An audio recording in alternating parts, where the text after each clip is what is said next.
شدہ ایک اور جو تکلیف دہ خبر ہم نے میڈیا کے ذریعے سنی وہ یہ کہ اسرائیل نے ایران پر بمباری کر دی، جس سے متعدد شہری دشمن خواتین اور بچے بھی نیوز رپورٹس کے مطابق مارے گئے ہیں۔ ایران کی جو اعلیٰ عسکری قیادت ہے، ملٹری لیڈرشپ ہے، ان کو بھی مارا گیا ہے، سائنٹسٹ بھی مارے گئے ہیں۔ یہ انتہائی قابل مذمت اقدام فلسطینی عوام پر جاری نسل کشی کے باوجود اسرائیل کو آج کوئی روکنے والا نہیں ہے، اور اب پورے مشرق وسطی کو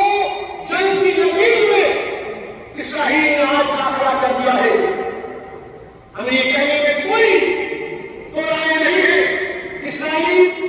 ایک سرکشوں کے رول اس کے بن چکا ہے جو عالمی امن کے لیے بہت بڑا خطرہ ہے۔ اقوام متحدہ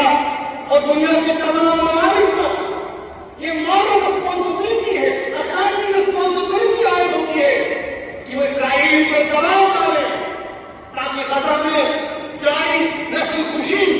اور جنگ کو روکنے کے لیے اور دیگر ممالک کو نشانہ بنانے کے لیے